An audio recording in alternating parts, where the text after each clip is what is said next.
In this video, I will show you the process on how to attach the grommet ring tape into the curtain.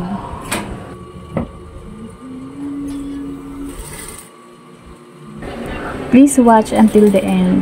If you have comments or questions, you can type down below so we can discuss it.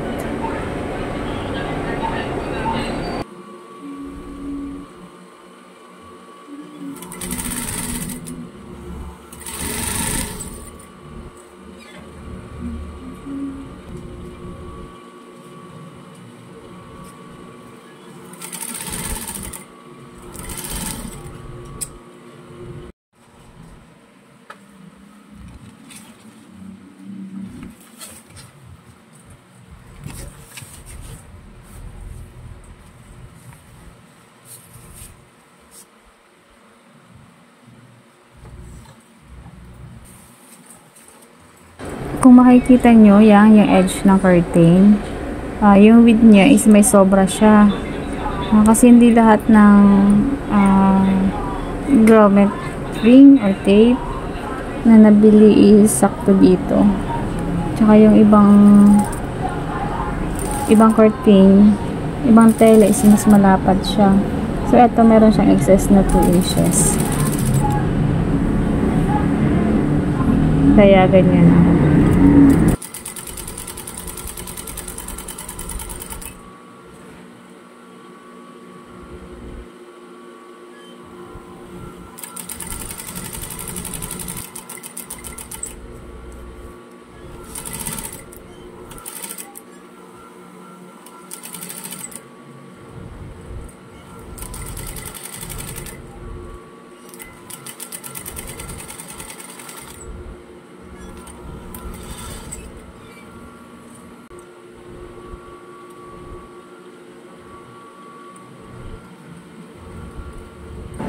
Kung mapapansin nyo, sa isang grommet tape, 3 beses tayo nagtahi. Then, ito yung last, yung pangatlo.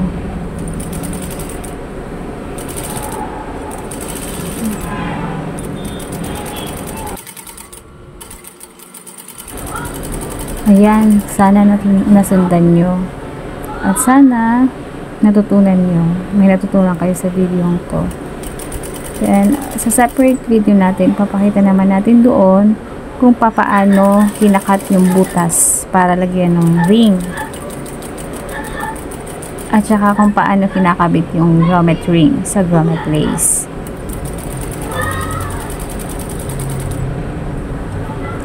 Yun lang po. Thank you for watching.